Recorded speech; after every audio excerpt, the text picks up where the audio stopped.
Hello and welcome to episode 106 of the Parapod. You're here with your hosts, with the most, yet again, myself, Mark, and Owen over there, sipping on a fine glass of red. Bit of rouge. Bit of red on a Monday night. Bit of rouge to kick off the night, set the mood, align the tone. It's Monday, cocksuckers. It's Monday, get out there and grind like you've never ground before. Oh, you want to be, like, by the end of the week, you want to be, like, Dust. sand. Yeah, sand. You better be sand by Friday. Sand by Friday. That's how I approach all. That's what we all should approach professional lives, you know. It's not a game. It's not funny. Even though today I had today off. I should stay off. Oh, fair. Yeah. So I did no grinding whatsoever. What have you been up to? What I've been up to, I have been up to absolutely fuck off the past 2 weeks. Really? I don't think I've done anything of notice for the past 2 weeks. How's the jiu-jitsu going? Oh, it's going good, you know. Going well. Yep. Found out how old some of the people are that are kicking in my heads. How old? They're 18. Oh. And I'm twice the size of them. But they've been in it for a while. They've been in the game a while, They're no? good. They're good lads. Yeah. Good lads. They're cheating.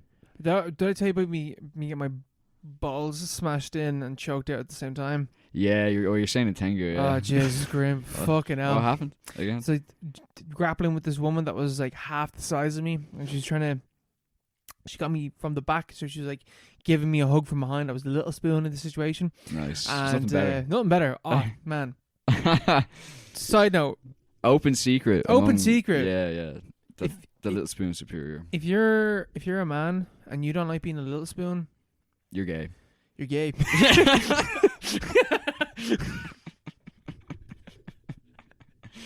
It is tops. Get rid of that toxic masculinity, bro, and just snuggle on in. It's good. It's good buzz. It really is. I love it. Oh, little spoon's It's so so good. cozy. It's so cozy. So cozy. Oh shit, that shit rips. Yeah. I'm getting distracted. Anyway, so back to the violent little spoon. So she wraps her legs around me, around my waist, and then goes to put her legs on the inside of my knees, so she's got like control over my legs. But her legs are much shorter than. No, her legs aren't much shorter. Her legs, I don't think she may realize how long my legs are. And as she went to slot her legs in between my knees, she may have miscalculated, and instead of hitting my knees, her heels went straight past my knees and down in between my legs, smashing me in the balls. Oh. To which I instinctively lifted my head up in pain, to which she then saw her opportunity to wrap her arms around my throat and squeeze as I crumpled to the ground, tapping, and then took a few seconds to recuperate. Oh my god. After, man, it was like some fucked up BDSM. My balls smashed and choked at the same time. Oh my god. Are you allowed to do that? No, but it was just accidental. And she's like, "Oh, sorry." I was like, "It's okay." Yeah. But she kept going. I don't think she realized it in the moment. It was like, "Oh," and then just instinctually just choke a bitch out. Go for the balls. That's not fair. Like, oh man, it's so bad out. Yeah, not a buzz, but it's going good. Besides that, Yeah, that sounds good. I was telling my family about it. My mom was like, "Do we need to get you a cup?" A cup? Yeah. I've never worn a cup in my entire life. Is that, where would you even get one? I have no idea. Some sports shop probably. A jock strap. Amazon. I guarantee Amazon got cups. Yeah, what did they used to call them back in the day? You know the way the Shakespearean actors would wear these huge things around their waists. Oh, I have no idea. To accentuate the size of their genitalia. I can't remember what it was called. I'm gonna get really stuck on that now. I have no idea. But there's this thing that they used to wear. It was cock something. I'm pretty sure it was called cock something. And they used to wear it around. Gentry and men of high society used to wear this thing around to show off. It was like the same way they'd have like the discs that they'd wear around their necks and like the powdered wigs and stuff. But it obviously protected them in battle as well. No way. Yeah. Interesting fact. That's very interesting. That may or may not be true. I'll believe it. I'll believe it, Mark. Anything that comes out of your mouth, I believe. I'm gonna look it up.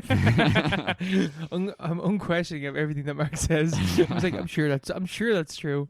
Probably. You've yet to lead me There's astray. probably an element of truth in something. Yeah, there's some form of truth in it. That's the main thing. Oh no, what you get up to in the past 2 weeks? It's called a cod piece. A cod Anyway, piece. Cod piece, yeah. Anyway, so not cock piece, cod piece. But anyway, I've gotten up to very little now. Winding down, you know. Not much. Yeah. It's getting too. It actually wasn't cold at all. We got to the 1st of December, and everyone in the house was like, "It's actually we like accidentally converged in this kitchen, and we're all like some form of topless, or like we're all very scantily clad, and we're like, it's actually not that cold." It's after getting cold in the past few days. Yeah, no, literally like 24 hours after we said that, it became like it was -1. Yeah. And I was there in my bed, I could see my breath. I was like, what did we do? What did we do to deserve this? It's karma, you know. We challenged. You questioned nature, and nature fought back. Yeah, we jinxed ourselves, challenged the gods, and they fought back. And now it's extremely cold, which I don't mind. I kind of like the cold, but I've also I've ordered loads of shite to come in to protect me from the whatever is coming. The elements. From the elements, yeah. I have like a fucking huge like heating pad coming in. I have loads of other shit as well. Just have a weighted blanket, bro. I was thinking. I was in Lidl there earlier, and I was like, they had a big like whatchamacallit, multi-fiber or something weighted blanket. It's €28. I was like, in Lidl, like there's surely a better deal there somewhere. Yeah, there's one in Mr. Price up near me. Yeah, I'm gonna go to Mr. Price or Guineas or something like. Yeah, because like I think you can get one for like 20 quid. Yeah, I'll probably get one of them. But like, it's like constantly being a little spoon when you're underneath one of those. Yeah, I need to get one. I don't have one, but I've had one on me. And, I need one. I need one, but it doesn't solve the problem because the continuous problem is always getting out of bed in the morning. What do you do when you get out of bed? What do you do when you get out of bed? You're sitting there, and I used to have it so bad. There's one season one winter we didn't have heating, like back in school. Like we just didn't have heating for many reasons, and it was like a really cold winter as well. It was a really bad winter. I remember just every day I'd have 3 fucking blankets, 3 duvets like kind of on top of me. I'd be wearing like a hoodie and like half my school uniform to bed, just because like I knew I wouldn't be able to take some of it off, or take clothes off to put it on in the morning. But I wake up and I'd just be lying there in bed, just like dreading, like not the way you dread getting out of bed normally, but like just being like, I can't. It's so like I could barely put my face over the covers, you know. So dramatic because we're just in Ireland. We're not fucking, Greenland or anything. Yeah, so you're in Lapland. Yeah. I was like, oh my god, I can't do this. And getting out of bed, it was like physically difficult. So I'll have to get around that as well. I'm thinking of, there's these things you can buy online. It's basically like it's like in the army and stuff, they have the gunner. He has the ammo kind of like. It's like there's one you can get where it's just hot water bottles, just like around. You can pour it in and it'll That's work. a good idea. Yeah. Or there's one you can buy where like you can turn it on in the morning and strap it on and plug it into the wall and it'll heat you up pretty quick, and then you can get out of bed or whatever, something like that. I'm gonna think of that. Just start sweating while you're in bed. Yeah. Get out of the cold. Yeah, I just fall asleep. Oh, actually, I did do something in the past 2 weeks. What'd you do? Got a massage. Oh. It's pleasant. Where was My that? first time getting a massage. One of those dodgy massages. Buff day, something like that. It's up near Stephen's Green. Ah, right. Why? Why not? Why not? Something to do on a Friday. Was it good? Yeah, it was good. Fuck. She really got it into my back. Could feel her at like one point going over and over. And I was like, that's kind of sore. And then she like really dug into it, and I literally went, ugh. And she's like, is that sore? And I was like, yeah, but like in a good way. Oh my You god. just hear Melissa going, what the fuck are you doing? Yeah, I'd love to get a massage. Yeah, you should get a massage, bro. Yeah. It just never comes up. Yeah, I know, yeah. It's not something that you ever really think about, Yeah. but I was there and I was like, I wouldn't go to that spot again because it was fairly expensive. How much was it? Like it was $120 each. Each? It's a couple. We did a couple spa. $120 each. You got about 20 minutes, 15 minutes in a sauna. Then you came out a 40-minute massage, and you got to sit in a room afterwards and have one glass of champagne for 120 quid. That's Stephen's Green, man. Yeah, That's Ireland. Yeah. That's Ireland. I'm sure there's other places that you can go that 120 are far cheaper. Yeah, you can go to one of the spots in Parnell with the fucking blacked out windows. Yeah, and they just, you know. You get the whole works. Yeah, you get the whole works. You come out happy, you know. Everyone's always coming out of there smiling.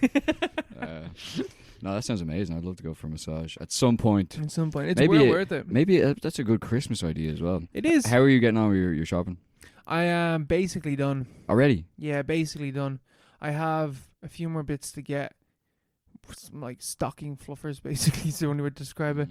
Yeah, I got like 20 quid left in one budget and 30 quid in the other budget, and then that's it. And you're sorted. I'm sorted.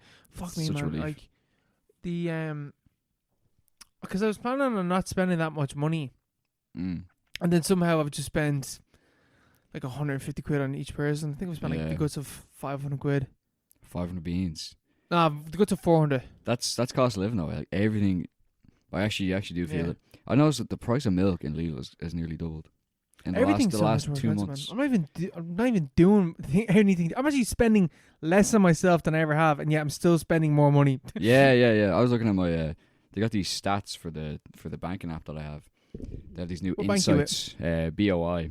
Yeah, same. So they have this. Yeah, you've probably seen like their fucking dog shit app. Yeah, their fucking Spotify Wrapped versions. Like, here's how much money you spent. Here's how much money you pissed down the drain this year. It's like, why are you telling me this? Don't do that. Yeah, if I want to know, it'd be good to find out. But they just didn't have it at all. They had nothing. They just basically had what money you had in your account for years. The app was terrible, absolutely terrible. And now they have a few extra features, and they're shoving it in your face. It's like, you spent this much money on drinking in fucking February and all. Here's how much money you spent on smokes, drink. Yeah. Here's how much money you just randomly took out of ATMs for no apparent reason. Yeah, here's how much money you lost, was stolen. Yeah, but I was looking at it, and I spend nearly all my fucking wages. Like I haven't been saving anything for months. It's been getting worse and worse and worse. Yeah, but I got I had like a raise recently as well, and like to keep up with inflation, it seemed to have gotten worse. So I actually saved less and less and less as the year went on. But yeah, the price of milk used to be 70 cents for a liter. Now it's 120. I'm like, bruh. You actually would feel that as well. No, yeah, I do feel that. Yeah, I feel it because I'm getting back into my milk game as well. Milk game's back. The milk game is back. I used to love a lovely pint of milk just randomly, and then I was off it for ages. But now I'm back on it. I'm like, I can't afford to do this. I can't do this. Can't do this anymore. But I have to persist. But yeah, other than that, didn't do much. We had a staff party last Thursday. It was alright. I got my staff party next week. Yeah. Ooh, where are you going? The Woolen Mills. Yeah, very nice. Very nice spot. Very nice spot. Nice food. Yeah. Where'd you go for yours? We went to D2. Solid. No, it wasn't. It was just like, it was packed. It was like 1,500 people there. I was about to say, because you're a big corporate. Yeah. So. Big corporate yoke. And they had you had 2 free drinks. 2. $15 billion of profit last quarter. Last quarter. Not last year, last quarter. And they got 2 free drinks. And we got a 1 food voucher. I hadn't eaten a lot going into it. But I eaten a little bit because I was like, maybe their selection. But they sent out a form beforehand. Were like, let us know if you're vegan, if you don't. Yeah, if like your preferences. It's very professional stuff. And they showed up and they gave us like these. They were just like, it was just flimsy pieces of paper that like it was nearly scrawled on, saying food, one drink. I got handed 3 of them. I went over to the food bar or whatever to collect your food. They had 2 choices. It was a bowl, which was literally like it could fill. It was about the size of your hand. It was literally about the size of your hand, and you could either have cream chicken or tikka masala. So chicken or spicy chicken, which is like, what if you were like, what was the point of filling out that form? I know, yeah. And what was the point of even like having a food thing when it's like you're handing out prison food at the party, at this corporate party for a company that made $15 billion in profit last quarter? It was just ridiculous. But it was alright. It was grand. Yes. Very upset with the food. Raging to them. I was like, what the fuck? Giving out, absolutely kicking off. No, it was grand though. Sounds alright. It was grand. Like. Yeah, I feel like I'll get some decent food in the Woolen Mills. So. Yeah, Woolen Mills is nice. Yeah, it is. It's pretty better to have smaller kind of thing. Yeah. You know? I say so. But I heard TikTok had this mad for their staff party. They rented out a warehouse and had like a theme, like a masquerade ball, and everything was paid for, and it was all like high class stuff. It was like a black tie event. Rented out a warehouse, converted it into some kind of like proper venue for like a large party. Had like a known DJ playing on stage, like a stage that they built in the warehouse, and all this stuff. It's like, well, like it's the same thing. Like I don't know. Anyway, weird. Those are whispers. Those could be totally exaggerated. Can a pure take? Was it Neil's idea? Listener, what are your thoughts? What was your Christmas party like? Insert your answer here. Sounds great. Anyway, Cool. That's really interesting. I watched Avatar. Ooh. In anticipation for what will be the greatest movie ever made. Avatar 2, Way of the Water. I don't know, like, having rewatched Avatar, I'm like, geez, I have no idea what this next film is going to be like. Yeah, nor do I. I don't know if it's going to be, I would be perfectly okay with something that is the same film. In fact, no, let me rephrase this. Way of the Water needs to be the same film, but with a better plot. Yeah. That's like, because Avatar visually, how old is it? Well, 13 years? 13 years old. 13 years old.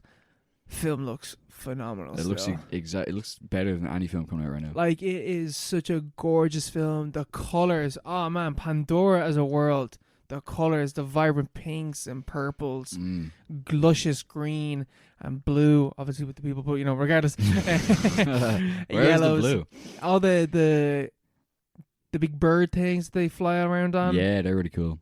They're cool. The animals, the fauna, everything just looks so Even cool. Just the motion capture itself. Yeah, the motion capture It isn't clunky at all. No, it looks really good. Even like there's like a few scenes where the people, like real actors, are beside the avatars or the Navi even, and mostly it doesn't look weird. Like most of the time, it doesn't look bad. There's like one shot of Sigourney Weaver where she's like lying down beside her Navi self when they're about to transfuse her spirit into the Navi body.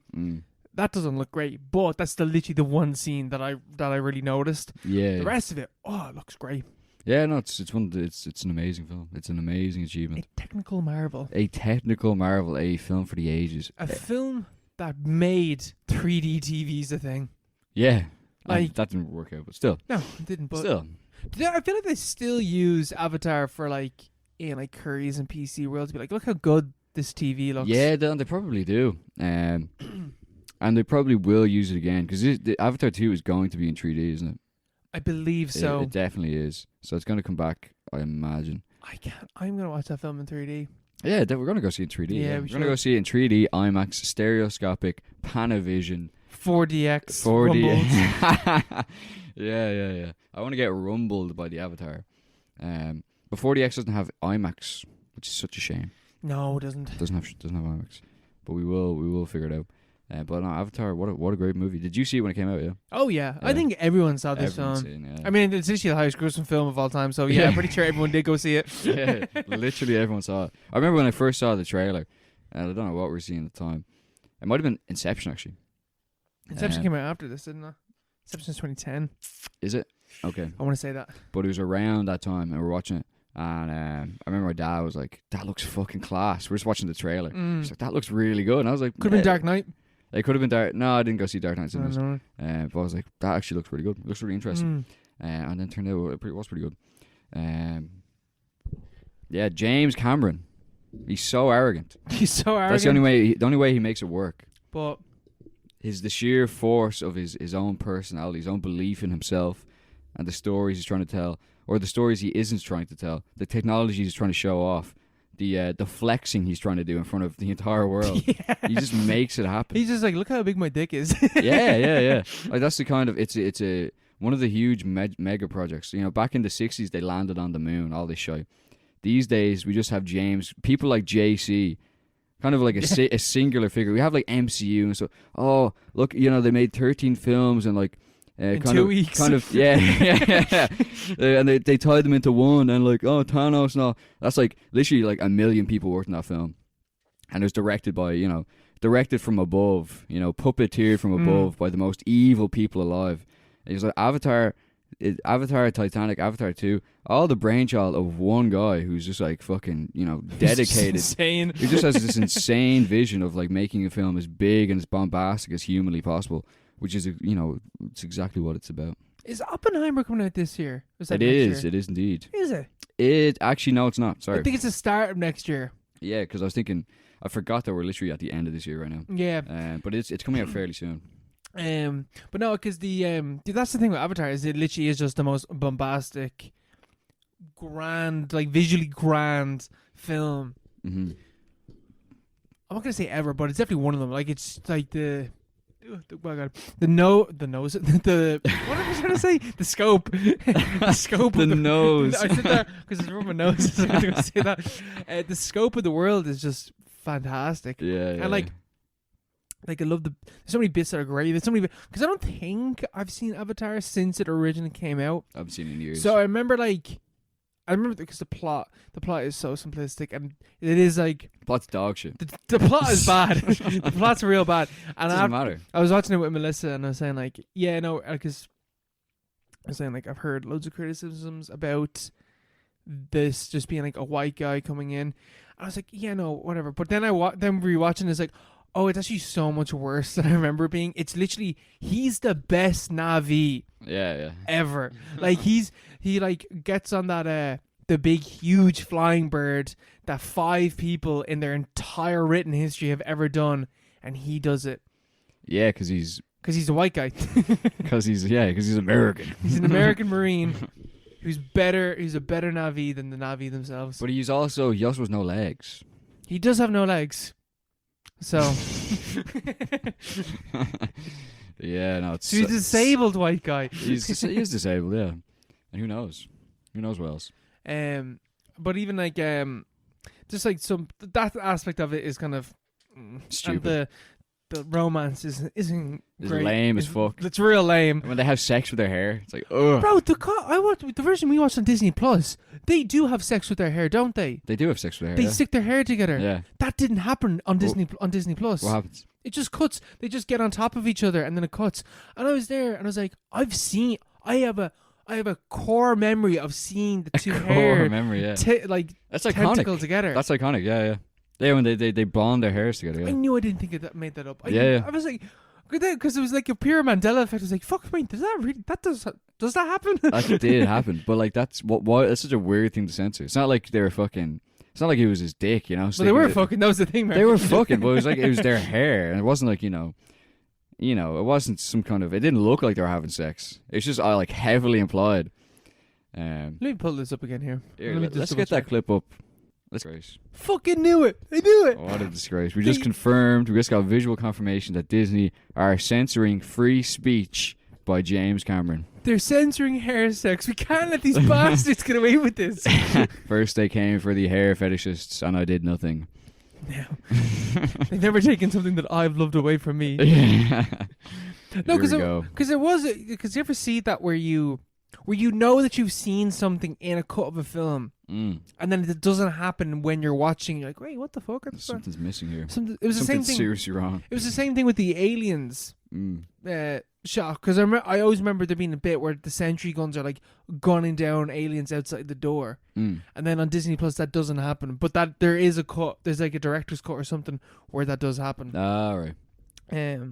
Yeah, it's weird. I hate the way the fucking cuts of films and stuff like that. It's all the bollocks. It's so weird. It's such an arbitrary thing to cut. Especially that because it's just hair. It's just 2 bits of hair sticking. Like obviously, Obviously they're having sex. But they also have genitals as well. Yeah, that's why they have the things. Do you think they stick their hair together and then they also fuck? Yeah, I suppose they would. Yeah, wouldn't they? Because there's no reproducing doing that. That's just pure. It's soul mating. Soul mating, yeah. Yeah. Yeah, they're just falling in love. The true love making. The title of the YouTube video is Jake Marries Neytiri. Sure, yeah. That's the word for it. Yeah, they're getting married. Yeah, Disney, you scum. Can't believe they took away our hair sex. Yeah.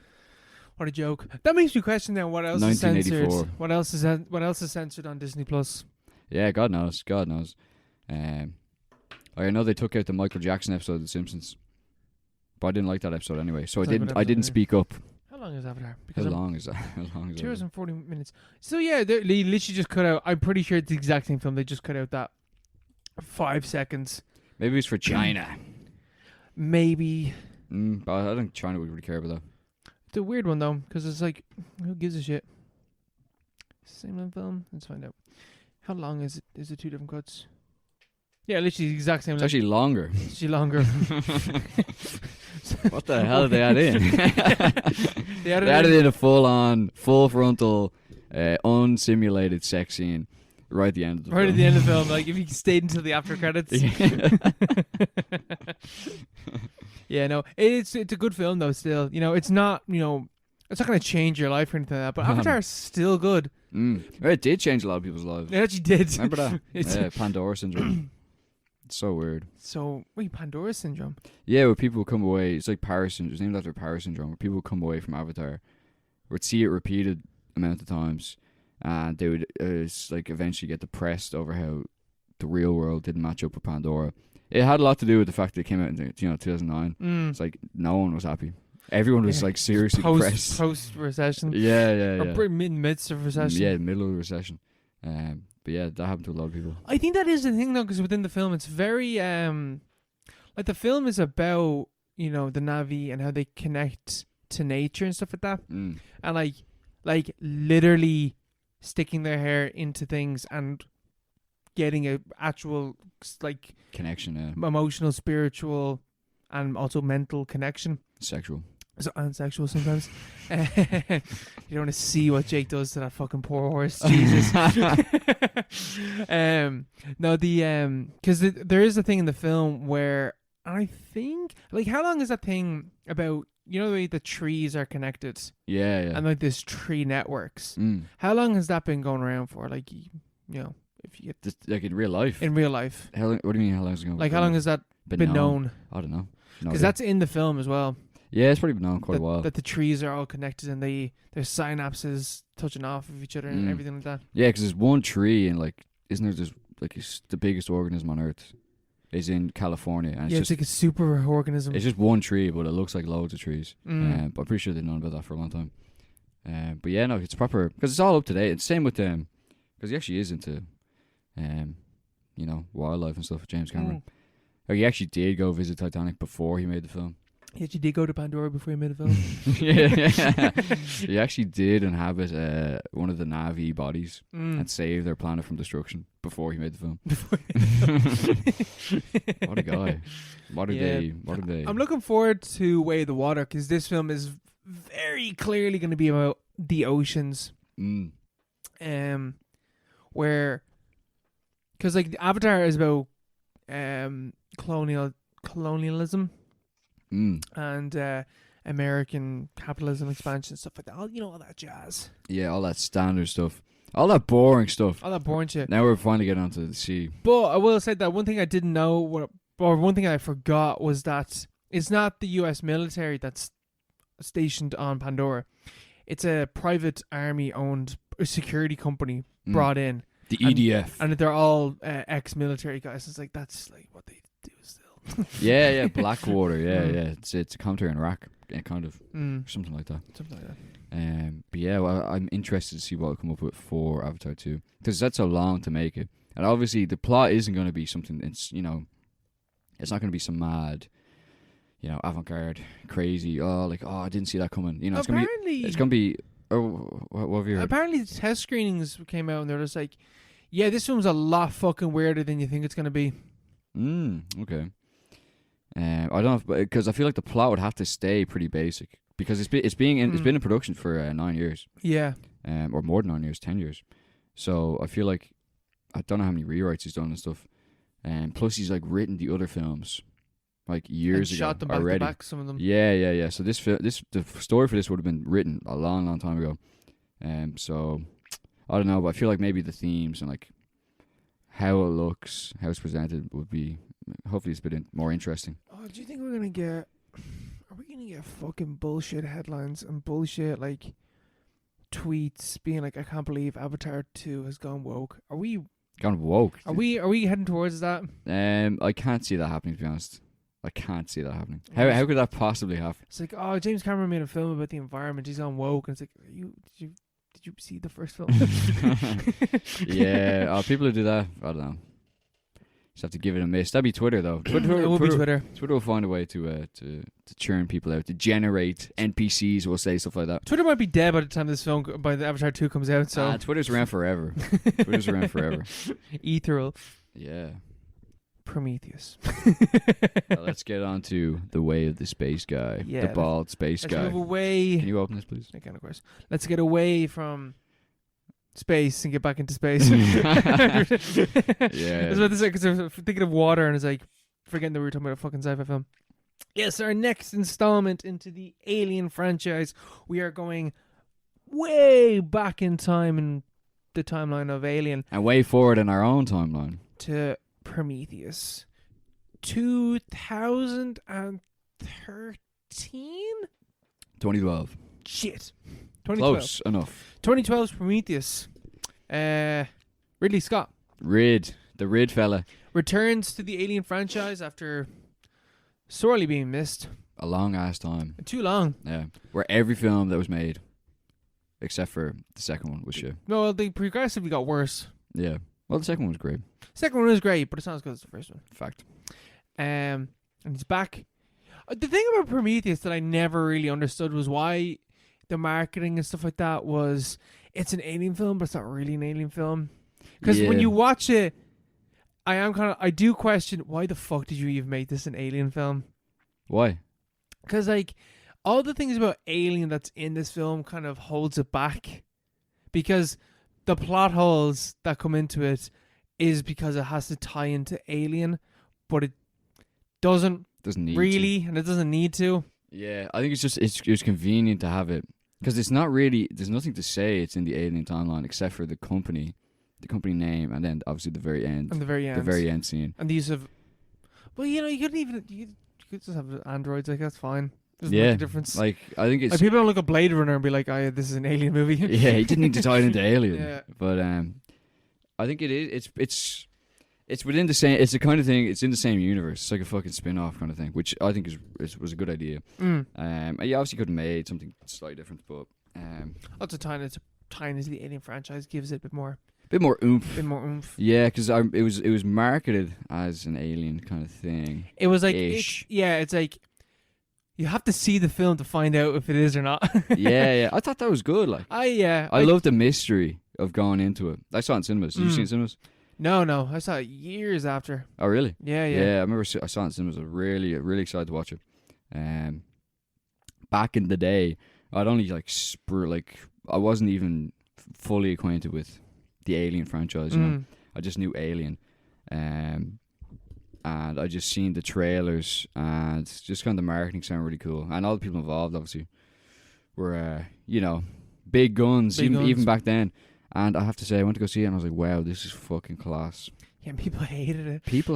I was like, what the hell? Like, what the hell is this? Yeah, it's like, yeah, I can see what you mean, that it didn't need to be tied into Alien. But it does get all that cool architecture from. Yeah. That's a big plus. Yeah, like it's not even the vibes. I don't think it's even reusing like a lot of the stuff. A lot of the set design, like the kind of the character design, is like stuff that wasn't properly used before in the franchise. I think that the problem is that the technology they use and they have, which is thousands of years before Alien is meant to take place, is way more advanced than the technology they have in Alien. I think it's only about 2 generations behind Alien, this Prometheus, because I was reading about it in terms of the sequel, which is probably never going to happen, to like the follow up within this part of the franchise.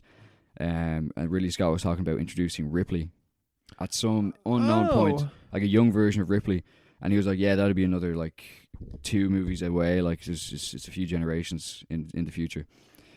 Because I'm not sure when Alien was set, but it wasn't like in the year 3000 or anything. Like Prometheus is set, I think it opens in 2079, and then it kind of skips ahead and it's in 2091.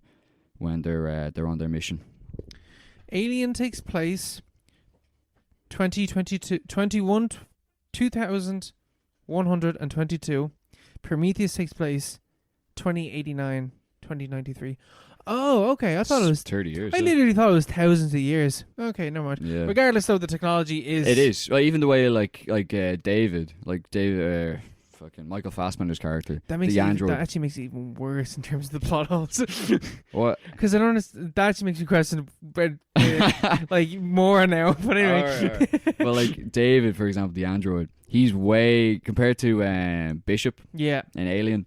He's clearly way more advanced, and there's kind of like an implied subplot that David is somehow sentient, or he somehow is able to operate of his own volition. Which isn't a thing in Alien, really.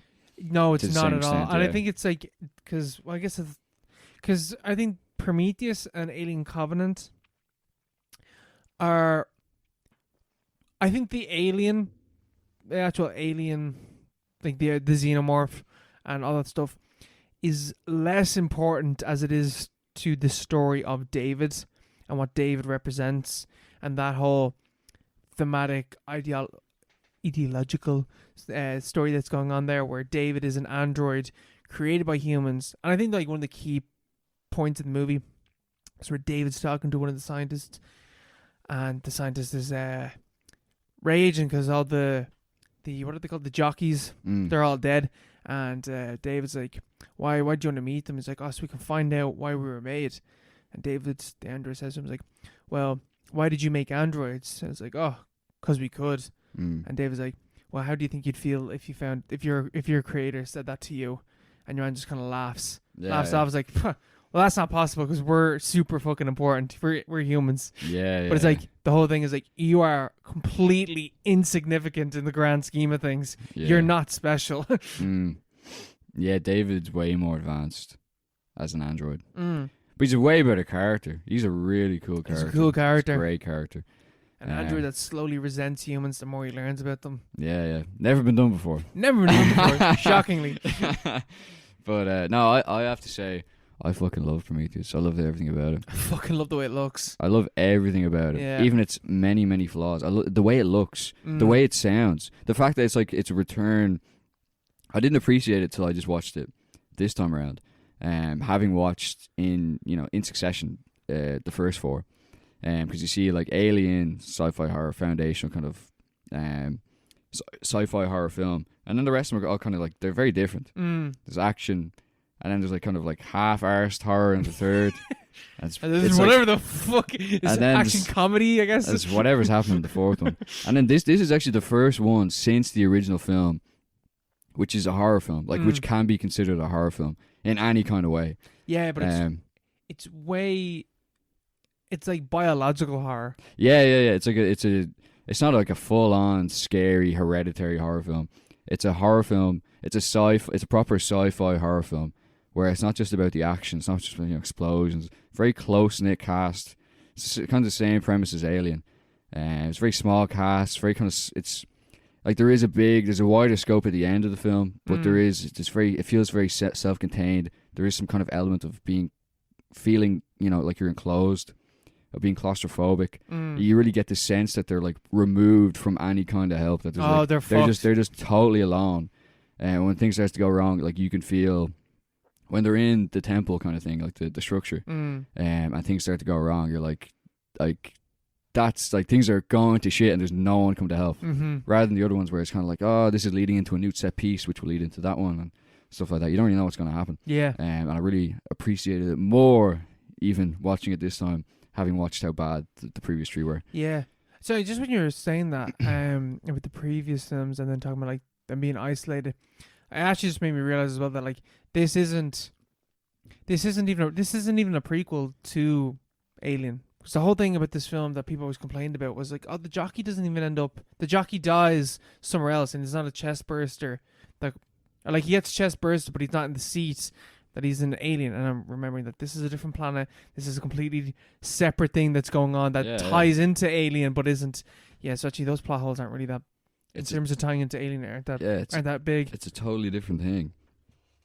you know, it's doing its own thing, which you have to respect. Mm. You have to respect. You do have to respect that. But even like, it makes me more aghast, more flabbergasted at the criticism that the film faced. Because the people who criticized it, a lot of it, some of them were Alien fans, some of them were just people who were like being pedantic, some of them had like there are obvious problems with the film. Yeah, there is, yeah. But like the Alien fans, it's like, you have been subject to absolute dog shit since 1979.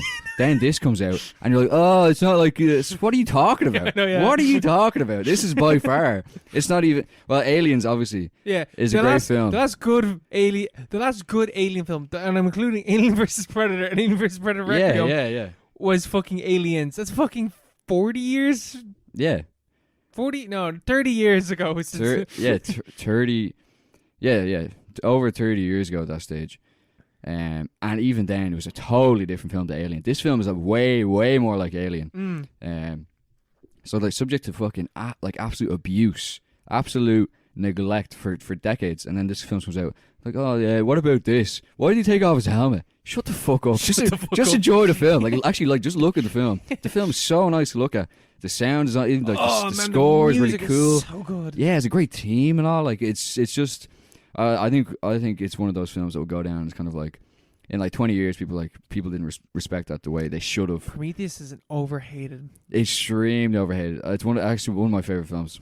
It's honestly one of my favorite films. Bro, I'm literally like, after watching, I was like, I prefer that to Aliens. Yeah, I don't prefer it to Alien, but I prefer it to Aliens. I'd be the same, but I don't really like action films in the same way that I would like. They're less horror like films. Thematically interesting. Yeah, like I'd watch it, I don't really care about it after that. Whereas like with horror films. And science fiction especially, there's always something more that you can kind of elaborate on, or like go find something else to look at as well, or think about it after. Like Alien, Prometheus, those are the kind of films that like proper. They stick with you. Yeah, no, they stick with me. The proper appeal to you. It was proper. It's not just, you know, a lot of explosions, and you know, it's just not just a well put together film. You know, it's without sounding totally pretentious, which obviously I will. It's a piece of art, you know. It's a proper piece of art. Yeah, it's like and it's great fucking intense, exciting set pieces as well. When Shaw has to get the fucking abortion in the tank. Oh man! And it's like I was like that. I was covering my eyes in bed, like, because I forgot that like she runs up to it and she's like, I need a cesarean, and it's like, this machine is only for male participants. I was like, oh no, she's gonna have to give you something else. Oh yeah, foreign object, and like stabbing herself with painkillers as this tentacle monster with squid things like coming at her. And she's in agony. And then she runs around after that, but I fucking don't care. I don't care. Ignore the plot holes. Yeah, she's running around. She's full of pain, like full of painkillers. Like it's the year 2080 also. Yeah, like, come on, let's move on. Come on, hold on a second. It's like, we had Ripley clones in Alien 4. It's like, oh, what if she ran around after you had like a minor, or not a minor procedure, but like, she ran around after having an abortion. But still, whatever. Yeah. Got the scene where the ship falls out of the sky. Yeah. Why did she run that way? Shut the fuck up. Just enjoy the movie. Like, that's a fair point. It's pure cinema. We were saying about this on the weekend. It's pure cinema sin style criticisms to a film. It's being pedantic. And it's more importantly being fucking boring talking about films. Yeah, literally. Like this film. Yeah, that's a great point. Like, one thing to say about this film, hugely flawed. Like plot holes. You can write a list of the plot holes, stuff like that. It's like, it's very obvious that there's certain points where the film fails, but it's a very rare kind of film, very rare kind of mainstream film, which like is reaching, like really reaching to do something which like it doesn't need to be doing. Like it's part of the Aliens franchise, has Ridley Scott attached. There's all these stars attached as well. There's like a $200 million budget. It doesn't need to try to do anything. Like, it can just be an Alien film, which is what all the other ones did. Instead, it actually tries to like go explore these crazy fucking themes, which are really hard to pull off. And try, like, it's just this weird kind of try to actually pull off like a really tense sci-fi horror film, which doesn't happen like in modern times really. It's only like independent films and stuff.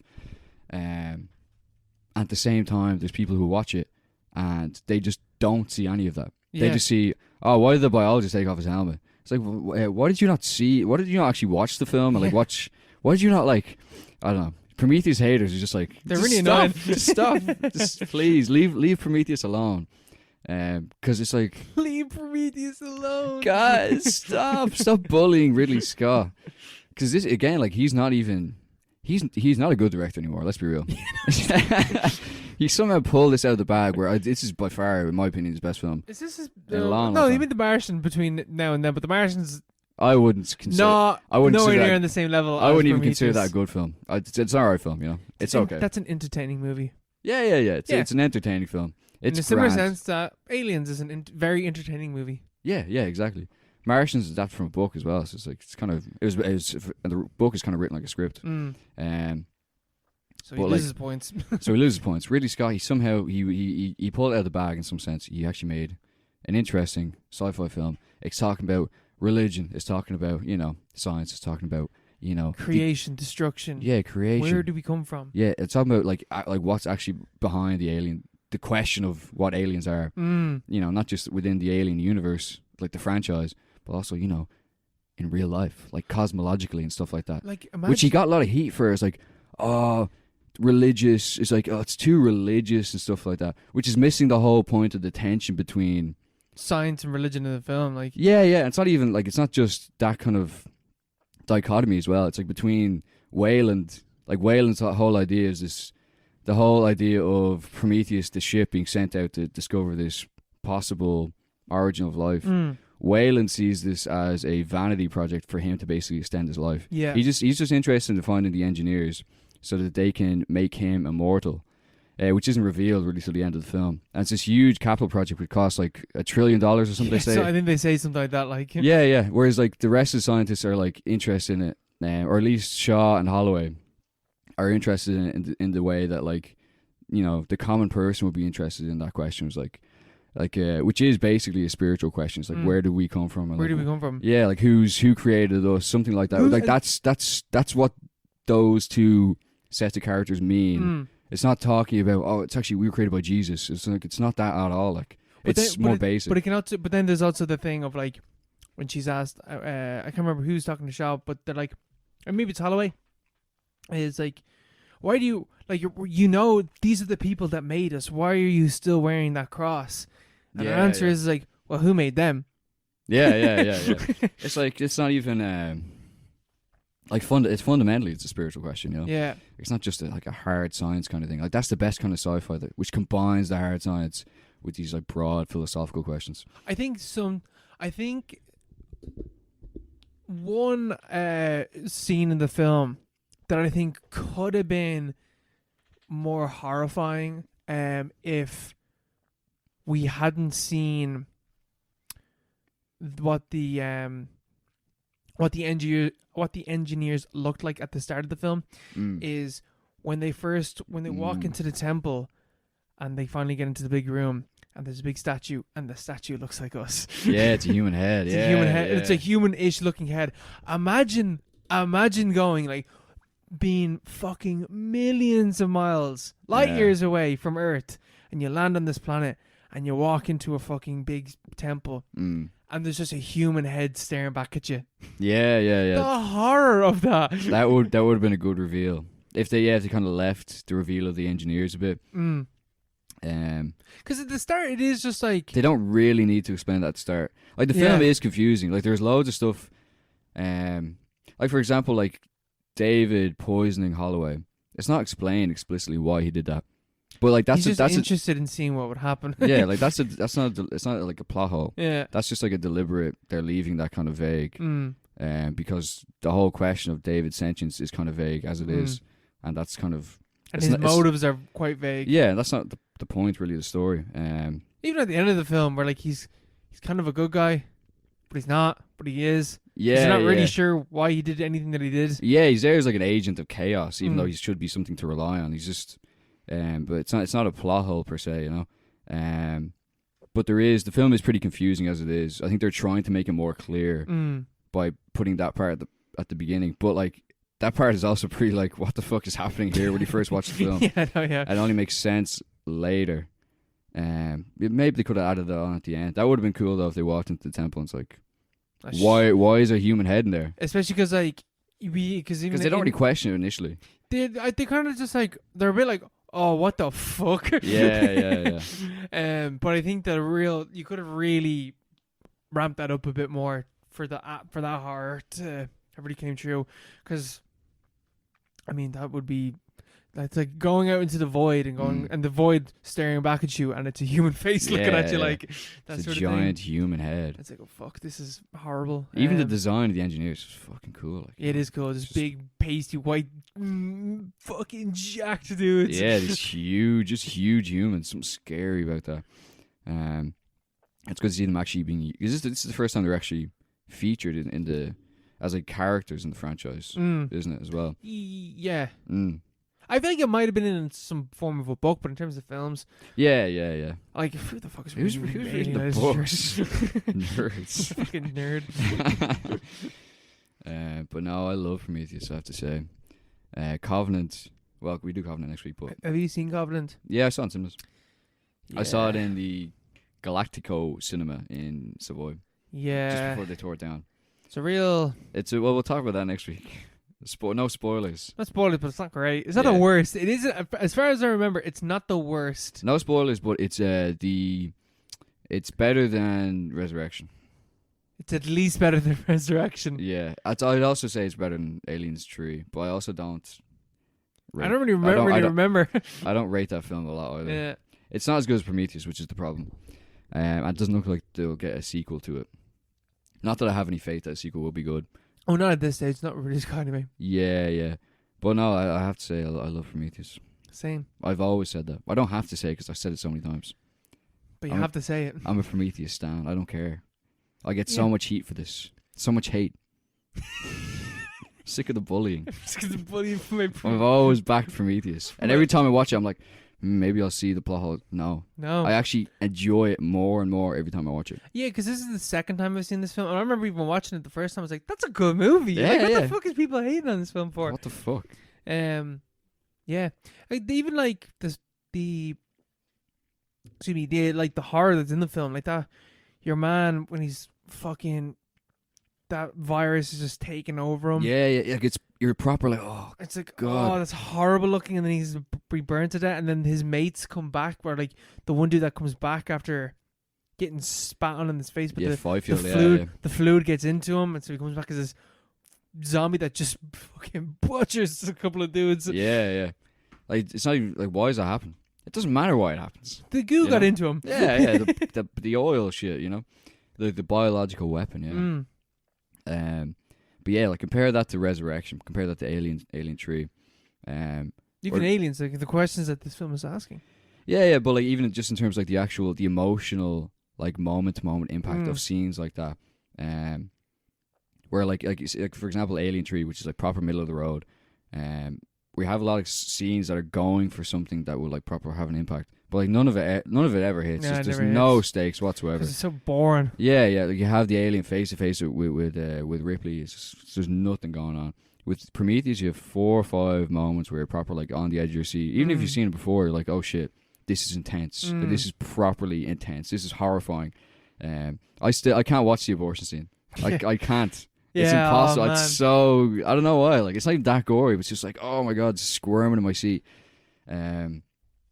And yeah, when the snake breaks his arm, and you can see like the compound fracture and stuff, and it slithers up into his mask and goes down his throat. Yeah. And even like with the way the score like kind of ratchets up as that's happening. Like the premise of the scene is like, why are they approaching the snake? It doesn't matter why they're approaching the snake. I don't care what.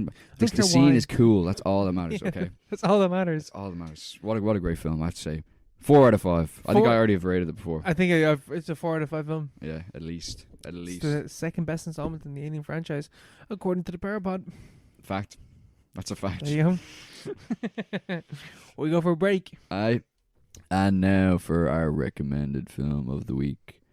We will be talking about The Last Wave, directed by Peter Weir. Weirdo. Peter Weirdo of Gas. Of Truman Show and Picnic at Hanging Rock fame. It's the first time I've ever pronounced that correctly on this podcast.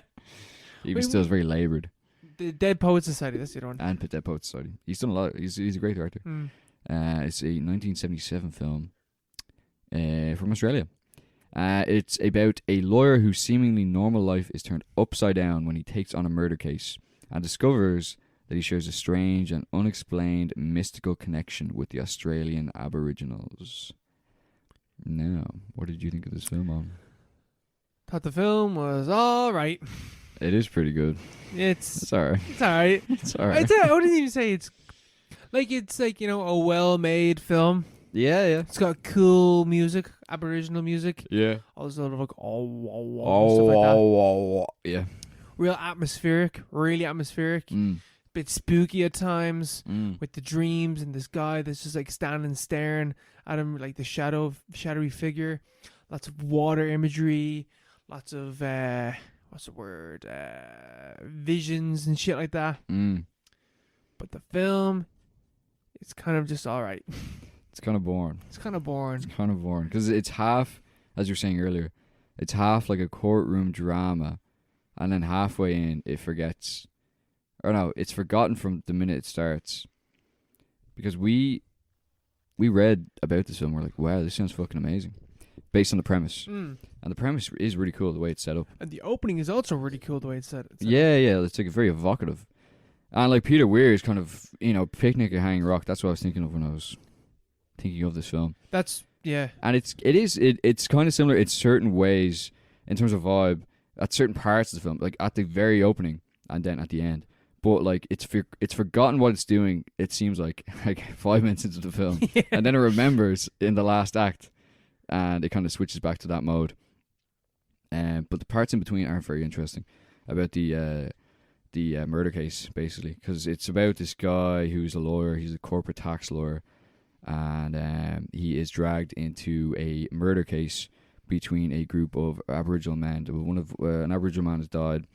And there are 4 men who are basically fingered with having killed him. Yeah, manslaughter. Suggested they've killed him.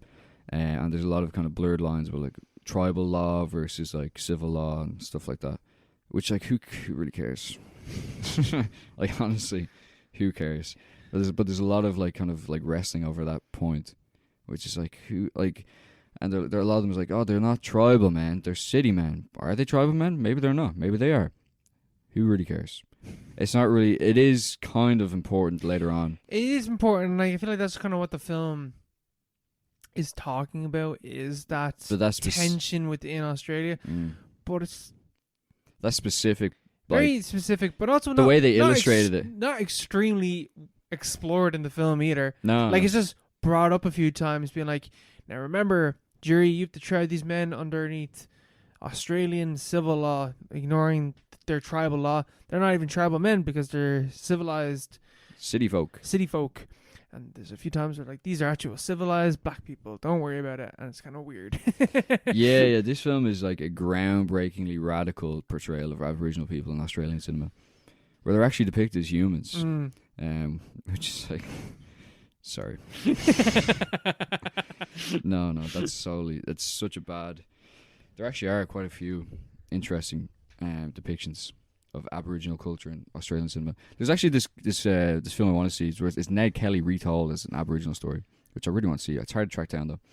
But anyway, yeah, the whole thing about the court stuff is just like, who cares? Like, who cares? I just didn't care about that part.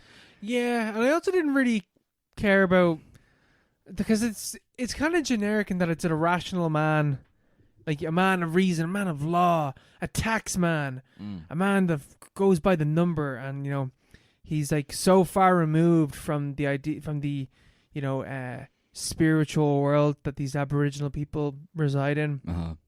And then as he comes into contact with that, his worldview and his life is destroyed. It's like, I've seen that so many times.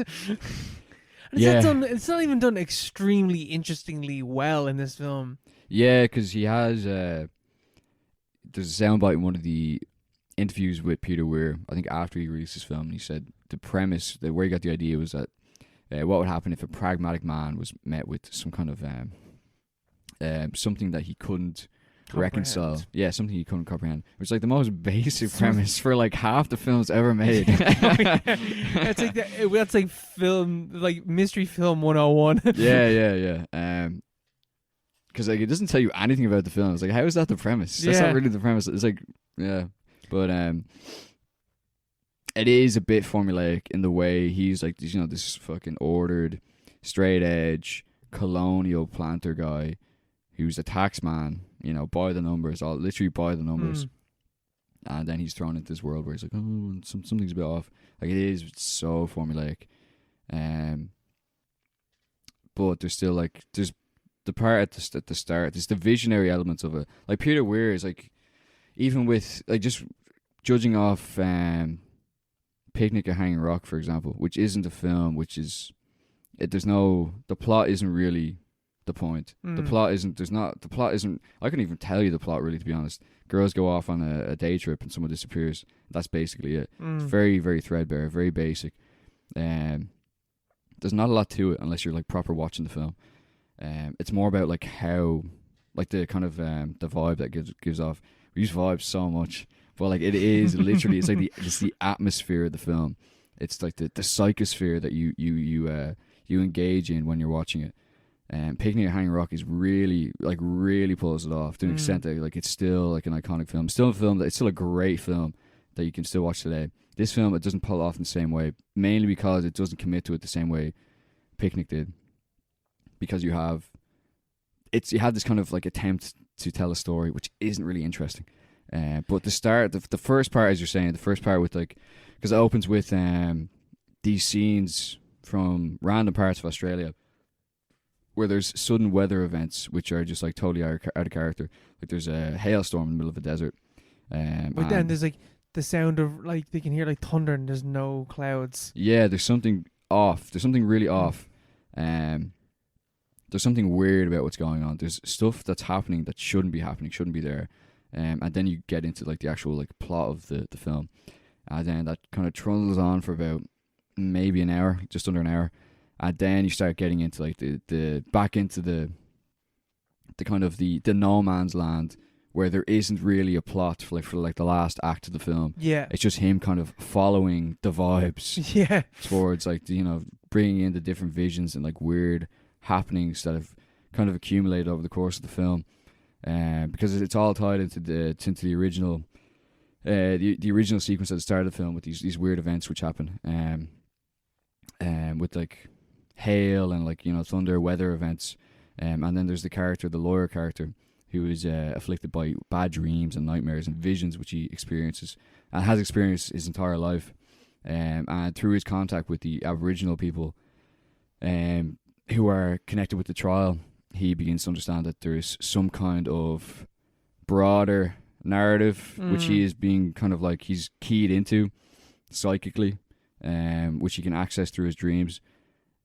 Which is foretelling something awful which is about to happen. Yeah, the apocalypse. Yeah, which is the cool part of the film. Yeah. Which they don't get to until the last act. And then it's not really like do that much with at the end either.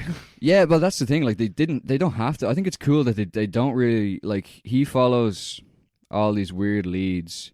One of the guys who's trying to defend in the court case appears to him in his dreams, and he says it to him in person. And the guy's like, yeah, like as if it's like a perfectly normal thing to happen. Because the Aboriginal guys understand that this is based on like, you know, folk knowledge that's been passed down through generations of their ancestors and stuff like that, and like their own connection to the land. Because it turns out they are actual tribal men who are connected to the land, like actually directly under the city. And they actually have like a cavern which is under the city itself. Which is also significant, like thematically. It's like there's some kind of like site, some kind of like knowledge base, or some psychic space. Yeah, some kind of psychic space underneath, you know, the metropolitan colonial city, where people can access this forbidden knowledge about what is about to happen, and it's about the lawyer kind of reconciling with that and like synthesizing his own. You know, his own like smarts, his own colonial smarts with the deeper knowledge which he's totally oblivious to as like a totally new, basically an immigrant to Australia. He's only been there like 3 generations, something like that. And then they kind of there is this implication that there's a new flood. Is the whole metaphor is a flood. Yeah, the last wave. Yeah, the last wave. So there's supposed to be the first wave was the coming of the white man, but there's foretold in this myth that there will be a second wave, a last wave, which isn't, totally unaccounted for because obviously we can't see into the future. Mm-hmm. But they in Dreamtime, which is like an actual Aboriginal mythos, they have this thing about a last wave, something else is coming down the line, something apocalyptic. And to be fair to Peter Weir as well, like there is like parts, just like it talks about the oil crisis in like the 70s, and it's like there's like clearly like it's a society in crisis, and it is in 77 as well. Like we always talk about, this is like pretty much every film from the 70s seems to be about, it's like something bad is about to happen. Something bad is like currently happening, and it's only going to get worse, which wasn't too far wrong. And the film basically ends with that. Like there's no real, it's not like, oh, it's going to be, God's going to come down and save us all, the world's going to go up in fire. It just ends with the lawyer character staring out at sea, staring at the waves, and just like kind of like being like, what the fuck? Which I think is really cool. I think it's a good way to kind of deal with that. But it's just like the middle, it's not even the second act. It was just like, it goes on beyond that as well. It just isn't interesting. I think it doesn't add to the film at all. Yeah, I think the thing is that like it wasn't told right, I think. Because it's like a mystery film trying to figure out like, oh, how did this guy die? But we saw how he died, and that we saw that it was, some form of magic. So it's just an hour of this character trying to figure out that it's magic, but we know the entire time that it was magic. Yeah. So it's just not interesting, and it's not engaging, and it's not like it goes too far deep into, Aboriginal mythos and stuff like that. It's just a guy that's by the numbers, his life slowly crumbling as he realizes that there's more to the world than his rational mind can understand. Yeah. And it's just like, I've seen that before.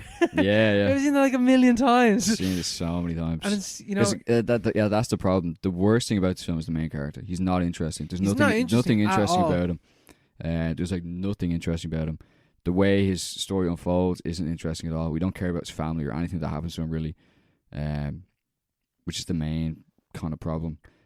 And the court case itself isn't told well at all. Like, I just don't care. I just didn't care. Like, the actual court case itself doesn't take up that much time. Yeah, but like just like the whole kind of background to it, and him trying to like negotiate with his defendants and stuff. It's like I just don't, like, as you said, we already saw what happened. And the guys who did it know what happened. And we're supposed to be like, watching this main character, see the cogs turn in his head, and him having to kind of rethink his entire worldview, which doesn't really happen. It happens very suddenly, and then it's kind of like too sudden, and doesn't really reflect properly on screen. Yeah. Like when he's talking, like he's in the courtroom, and he's like, "It was magic, wasn't it?" You're like, what the fuck is he? What's he doing? Yeah. You're in a courtroom. You're in a courtroom. And just like 20 minutes ago, you were like, you didn't seem really that fazed by the whole thing. Really, it just wasn't. It wasn't done very well. But I liked the parts. The fact it kind of it did touch on Dreamtime and stuff like that. There's like a third of this movie that I really like. Yeah. And then the rest was just like, it's kind of indifferent about, Yeah, which is almost the worst kind of thing to have. It is, yeah. It wasn't bad or anything. It wasn't like it went too far. It's just like you could actually skip the first. You can actually skip between minute like 15 and minute 110, pretty much. You can skip that whole part and you won't miss anything about the film. Like the whole thing about the wife and and even Charlie and stuff. It's like, who gives a fuck? Yeah, but there's just like. There is some bits that are interesting, and that is that he's like tapping into Dreamtime. Is that what it's called? He's tapping into Dreamtime, and he's seeing Charlie before he's actually met him. And he meets Charlie, and he's like he's asking like, "Who are you?" And then Charlie just keeps responding like, "Who are you? Who are you?" And he puts him into this like kind of trance type of thing. And like that's cool, and like really, again, I have to really emphasize like a lot of this film is extremely atmospheric. But to what end, really? It's kind of like, it didn't make me reflect. It didn't make me think about the theme. Because the thing I would say, the film I would kind of compare this to is Don't Look Now. Don't Look Now. I would somewhat, just in terms of like... In terms of how it failed. No, not even how it felt. Like how I felt watching Don't it. Look Now. I meant to Don't Look Up. No, Yeah, Don't Look Now. Yeah. In terms of like a guy seeing his future and like stuff like that. Yeah. But the thing with Don't Look Now is that like its landscape for me set a vibe and a mood really heavily and really atmospherically that tied into what was happening to the character. Like really strong, like the water of Venice tying into how his daughter drowned and stuff like that. But in this one it's just a dude running around a city. Yeah, like he's a perfectly normal guy with nothing to really say. Nothing to all they have to say is you had bad dreams when you were a kid. But that's the only backstory we have. He's a blank slate, but we're given no real reason to really care about him. Like he's a corporate tax lawyer with a fucking posh accent. He is the most boring fucking... He's a corporate tax lawyer. Yeah, he's the most boring... How fucking boring could you get? He's the most boring man alive. He's a boring family, boring kids, boring wife. But like he doesn't really change until... Until even when he recognizes that there's something really weird about this, and that he does have there is some kind of weird spiritual connection going on. He doesn't change that much. Even like how he's interacting. I just say he's going about his life. He's bringing them over for dinner and all. He's saying to the wife, "Oh, it's grand. These people there's something weird going on here. Just bring them in. We'll have dinner together." It's like, is there not? They could have portrayed that in a more interesting way. Yeah, I think that's the thing, is that there's nothing really interesting going on outside of the dream time stuff. Yeah. And the visions, which is like, that's a big problem because that's the majority of the film being taken up with that. Yeah. They could have definitely gone for more apocalyptic, horrifying vibe. Because it is horrifying. Like the whole water and like craze weather that they're having and stuff like that is really cool and is like visually really striking and ominous and stuff like that. Yeah, thematically as well. It ties into so much. Like, just the idea of a flood. Even the idea of like there's colonial stuff that they talk about. Like it's hit on. It's clearly there that they want to talk about it, but they never elaborate and properly like resolve the theme itself. It's just kind of like, oh yeah, I'm like a fourth generation Australian. The Aboriginals, they were here first. These people, their culture's been destroyed. Their culture only is really intact up, in these areas. They talk about it and stuff, but like, there's never anything about like. And then they mention, the first flood is when the white man came. Second flood is something else. Whatever, we've no idea what it could be. But I feel like that'd be a really interesting thing to kind of like hammer home. Mm-hmm. It's like as like a kind of horrifying apocalyptic vibe. Yeah, it is kind of there, like hinted at the end. In like a atmospheric kind of way, but it should have been the main focus of the entire latter third of the film, and the stuff that happens in the latter third should have been the middle part of the film. I think so. In my opinion. Yeah, it's just kind of... It's kind of meh. It's kind of a meh film. Peter Weir, you fraud. You fucking Mark. You Mark. Yeah, no, it's That's sorry. I really didn't like... I watched it and I was like, I actually don't really have that much to say. It's like complete indifference. It's like, it's completely, It's a similar, genuinely, it's better than Lamora, but I had a similar thing was, it's like, I've really nothing to say about this film. Nah, it's better than Lamora, It's better than Lamora. It's a lot better than Lamora. Yeah. But it's still like, it's not a, I wouldn't recommend watching it, to be honest. Yeah, no. I wouldn't recommend you to watch this. Even though we did recommend you to watch this. Yeah, we did recommend watching it, but no one watches these films. Yeah. They're just our scheduled talks. Yeah, to stay on point. But yeah. Anyway, forget about that. Anywho, we'll never talk about that again. Will we move on to some listener questions? Let's mosey on down to the listener question round. Do you want to give us the... How can someone ask us That's a good question, huh? That's a very good question. Our first question of that the is podcast. The best question I've ever heard. You can ask us a question at the Paropod at... I got it wrong. How did I get it wrong? It's just so long. If you want to ask a question, you can get to us at paro_pod on Instagram or on Twitter. Or you can email us at theparopod@gmail.com. Oh my god, I'm so rusty.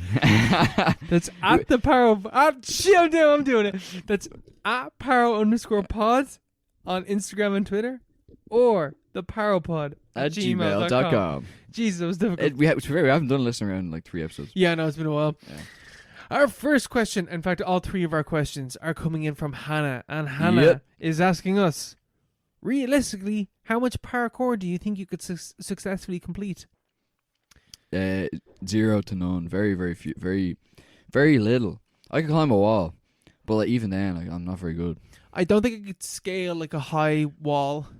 A wall that's like... How big a wall could you... If this room, if that was a wall, could you scale that? Let me stand up. Yeah, I think so. Yeah? I think if I could get... That's about... How tall is that? 2 meters? 2.2? Yeah, like 8 foot or something like that. Yeah, about 8 foot. I feel like I could... Is that 8 foot? Yeah, probably about 8 foot. I feel like I could climb that. An 8 foot wall. I feel like I could climb... I think I could scale that. If I could get a decent grip on something, I could pull myself up from it. Yeah? I think. Oh, you're pretty hench, though. Yeah. And you do I work out, jujitsu. bro. I do jujitsu. I'll just jujitsu the wall down. You just headbutt the wall. I don't need to do parkour. I'll go through the wall. Why go around it when you can go through it? That's it. No, yeah, I think like climbing walls, I don't think I could do that very well. I think running and jumping a distance. Can you jump well? I don't. You played basketball, bro. Yeah, I don't know. I don't know. I feel like a run and a jump. I feel like I always kind of underestimate how far I can do that. How far you can jump? In fact, I was over in Liam's new house, and jumping around. he's in an apartment, and we were looking at like some jump that was like from one space to another. Yeah. I was like, "Bro, you can definitely jump that." He's like, "Yeah, man, I think I could as well. I wouldn't risk it because it's like a fucking 16-foot drop underneath, but still, I think I could do it." Yeah. But like there's like that sort of parkour. Any form of like running and jumping and doing like a sequence of stuff like where you jump and you land on a pole and you jump off the pole. Absolutely fucking not. Yeah, no, I could definitely not do that either. I could climb a wall and run and jump over one gap. Yeah, I've like quite poor coordination. So I'd like miss the branch or something, you know. I'm not very agile. Agile. Yeah. Like, I'm grand, except for my legs. The whole bottom half of my body. It's fucked. That's the problem, is it? Yeah. So what we need is a body of my legs and your upper half. Yeah, my upper half is fairly agile, yeah. Fairly responsive. Everything down below the waist, I'm just like, oh, you're creaking. There's like cracks. Every time I walk, there's a crack. Just in bits. Hips, knees, ankles, all bits. Yeah, we could become like a megazord, you know? Whose arms do we need? Okay, let's build out of our mates. Let's build the perfect parkour person. It's just Neil. It's just Neil, yeah. True, yeah. Neil's head, Neil's arms, Neil's legs. That's it. That's a perfect specimen. Yeah, it is. That is what peak performance looks like. Peak performance. He has no trunk, but we have the main parts. We got the main parts. Next question from Hannah is very relevant. How high can you jump? I don't know. How do I? Can you dunk? No. Could you ever dunk? I think I can run and nearly touch the rim. Nearly. So how high up is a? It's 8 foot. 8 foot. Yeah. Okay, fuck. Maybe I couldn't climb this fucking wall behind me. Maybe I can jump. I'm like 6 foot. I can jump like maybe like 1.5 feet. So how many inches is that? 17. It's 18 inches. Yeah. Maybe I have an 18-inch jump. It's grand. I don't know how I can jump. I've no idea. Absolutely no idea. It's not something I tested before, to be honest. I've been tested since I was 7 years old. Yeah. And our last question is coming in from Hannah, and Hannah is asking, do you think you could climb a tree, sleep in it without falling out? It really depends how tired I am. It depends on the tree as well. Like how high up am I in this tree? Because I think if I got too high up in the tree, panic stations, I will not be able to sleep. I'd get nervous, yeah. But if I was really tired, I could definitely fall asleep in the tree. I think I could sit on a branch and lean against the trunk and... Do you move much in your sleep? No, I don't think so. No? Nor do I, really. I think I'm a fairly still sleeper. Do you snore? No. No? You don't talk in your sleep, no? I talk when I sleep the other time. Do you know this is how I sleep?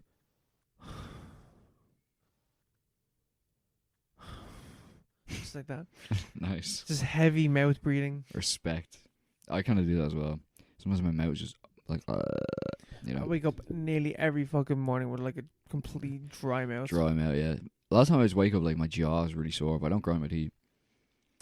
It was just fucked. Having your jaw Just like the open. way I like lean. Mm. Mad angles. and I'm stuff. mad tempted to get mouth blockers. Were they? I tape to block your mouth for when you sleep, so it forces you to sleep and breathe through your nose. Sometimes you can't though. Bro, I don't think I could do that even at the fucking peak of nose health, because I constantly like have a blocked nose, like not like a blocked nose, but like one of my nostrils just doesn't suck air right all the fucking time. Have you ever broken your nose? I'm almost certain I did when I was like in 4th class, and I think I do have a Deviated septum. deviated septum that does need to be corrected. Yeah. But that entails getting my nose rebroken, which I'm not Fuck that. fucking not arse doing that. Like, They can remove tissue to correct the deviated septum instead of breaking it. just break it. But it's like they're like, we can do this for not just break. There was did you ever hear that story about Steve-O? No. He was doing some skit or something where he'd broken his nose, and then his nose was completely fucked up. Mm. And they were at something else where there was an audience, and Steve-O was going to get his nose broken by Mike Tyson.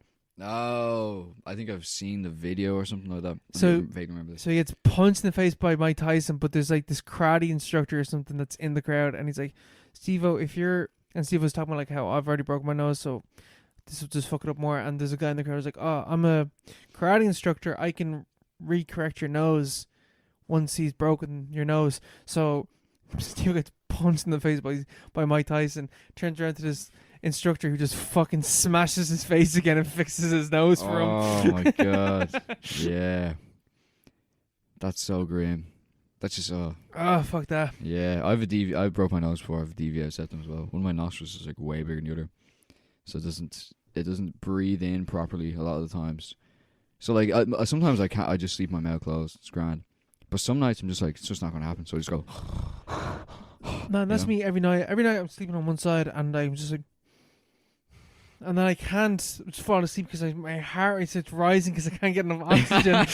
He's suffocate. This cause of death. He suffocated in his sleep because he couldn't breathe through his nose.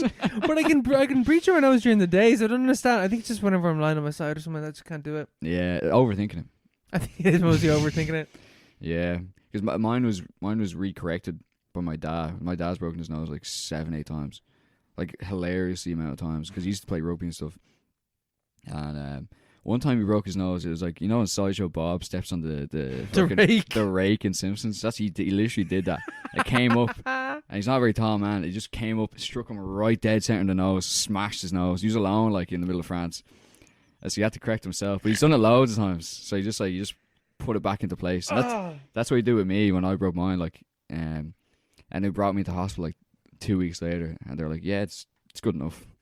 It's good enough. So they just sent me home. It's good enough. Yeah, I did a fairly good job, you know, but still a bit. You got like 70% correct for this. Yeah, it's like It's still a it's first. close enough. Yeah, it's good effort. Yeah, so I'm all lopsided. Yeah. So back to the question of could you sleep on a tree? Yes. Well, it really depends. How big is a tree? How tall is a tree?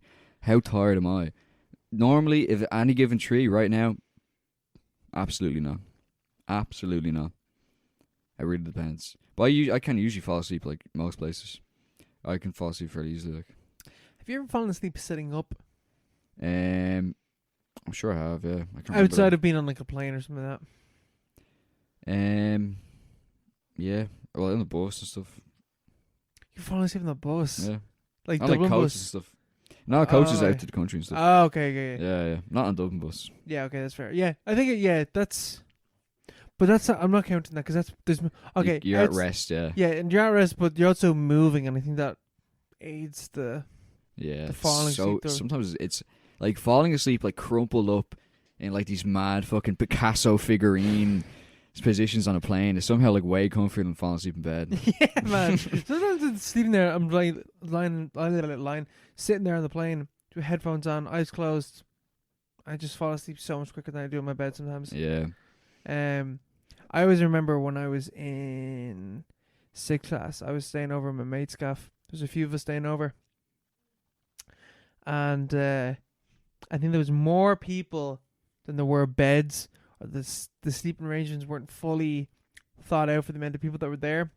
So I ended up sleeping in the corner of the couch with my knees up to my face with two lads like either side of me on this corner couch. Yeah. With my head down.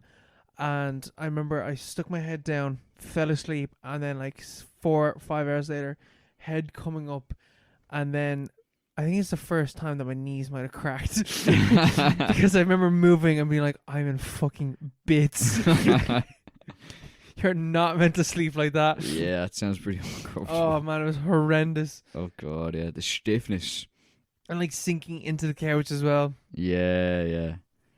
There was a guy at work that actually fell asleep, like sitting like upright, like not like like slouching. Like I'm slouching right now. I could probably fall asleep right now if I tried. Oh, man, I'm yawning here. We're like just record us falling asleep. It's too cozy. But there was a guy at work. He was in training. He's only a new guy as well, and he was like sitting like bolt upright, like that, arms folded. So no one noticed for ages because you walk in. There's like a training room. You walk in now the room. And he's right at the front, so you just see the back of his head. And I've been in and out a few times, and then we got a complaint that one of them was asleep. I was like, which one's asleep? Like in the training, because they're on call, they're on like video call, and the trainer's explaining like slides and stuff. I went in, and he was just there like bolt upright, eyes closed. He was like I had to shake him awake. I was like calling his name. I was like, bro, like I was saying his name. I was like, wake up. I had to like shake him awake. He was proper asleep, bolt upright. He's like trained himself to sleep on the job. You have to respect military shit. Yeah, I was kind of afraid to wake him up. He's clearly trained himself to do this for some bizarre reason. But I was like, respect. Like, I was just like, you can't sleep on the job, but like, fair enough. Fair play, bro. It's impressive, but you can't do that. Yeah. I always remember coming home. We were interning and we were coming back from Auschwitz in Poland, and we were on this fucking rocky ass van, but it was like a minivan, and I was sitting by the window, and there was a couple beside me, and I'm not joking you, I fought tooth and nail not to fall asleep. I don't know how I did it, bro. I'd like literally. Oh, there's nothing worse when you're like proper fading and you're like you're going like that. That happened to me sometimes. I was doing that. I was fading to one side, and then I just go like, ugh, and then I start fading to the other side, and the other side was where like the girl was sitting beside me. I was like, no, fucking fight against it, and then I end up like head against the window, but then because I was rocking, I bounced my head off the window and start fading into her again, like, and like I like head falling forward, like and she's like, no, just fighting it off. Oh man, it was horrendous, absolutely. And like it was one of those things like I couldn't stop it. Yeah, no, like, I know what you mean. And I had my headphones on, which I don't know if it was making it worse or better. And I had to like take them off, and I couldn't roll down the window at the back of the fucking van either. Just there like, let me off. No, the exact same thing happened to me. EP 2019. When I was, I've been awake for over 40 hours. Over 40 hours straight. I had a really rough weekend. And we had a bus chartered back the job because I was working at the thing as well. So I'd work 35 hours and then I'd been awake for 40 hours because my bar got shut down the last day. And then a load of random shit happened, and like I just had to be awake all through that night. I wasn't even drinking or anything. Like, it was awful. But they chartered a bus back for us at like, I think it was 8 a.m. or something, and I was like, I was way at the back, and I think it was really cold outside because it was so early in the morning. And as soon as I threw my bag under the bus, and I got on, I was sitting way at the back, like right above the engine, and it was so warm. I was sitting beside this guy and his girlfriend. There was like three seats in a row.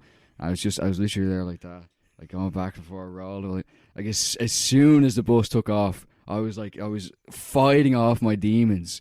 Like, please don't fall asleep. I was like leaning on her shoulder for ages, and she pushed me off. And the labbie pushed me off. I'd be there in the aisle, I ended up falling asleep, and I woke up. We were on. We got to the quays. I woke up like leaning into the aisle like that, just like wilted like a flower. It's like, bro, we're getting off now. Oh fuck, thank God. I was in bits. What are you talking about? Like, here, bro, switch to music and sleep against the fucking window. Oh man, I was in bits, in absolute bits. I know what you mean. It's like you're proper. You can't stay awake. It's like I was like, and every time I blinked, I was like, I'm gonna go. I'm gonna go. Like, every time you blink, every blink lasted longer. Yeah. Each blink was 1 second longer. Yeah. But I've only ever had that being on like in a car or like moving where there's bouncing.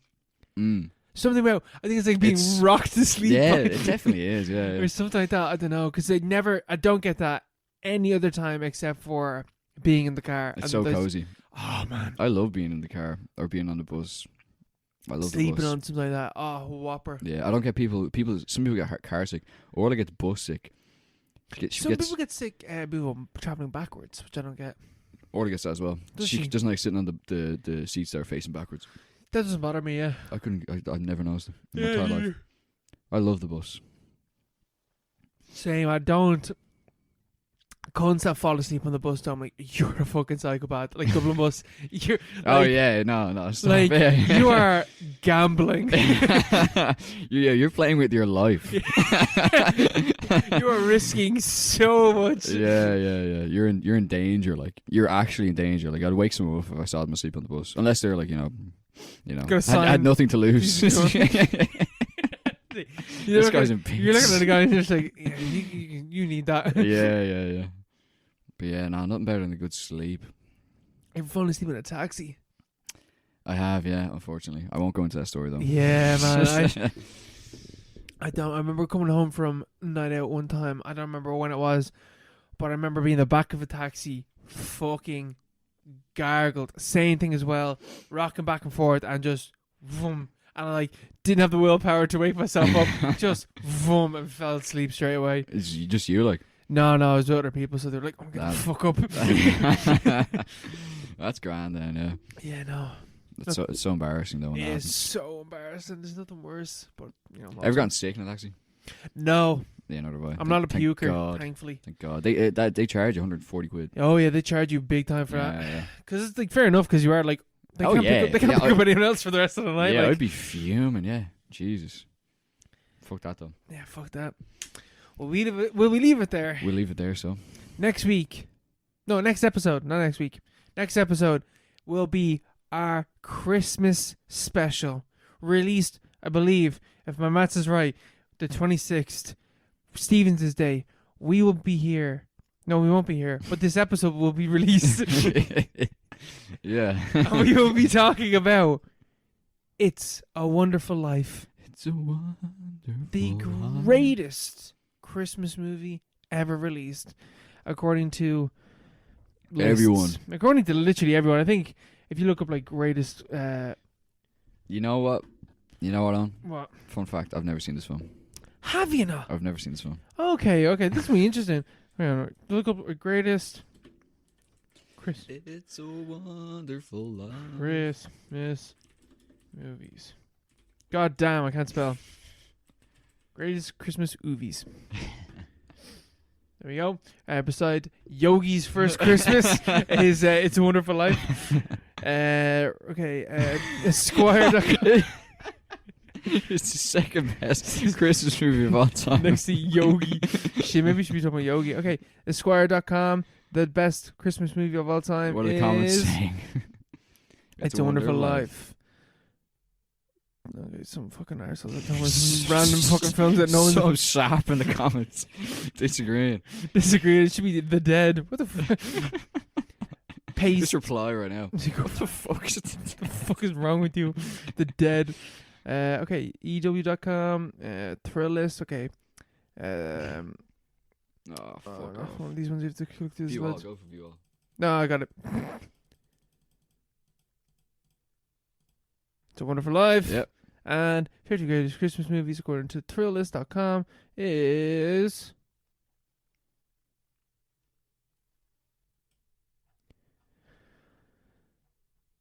It's a Wonderful, Wonderful Life. Okay, Life. so It's a Wonderful Life is just the greatest Christmas movie ever made, okay? Yeah. So we're going to be talking about that. Can't wait.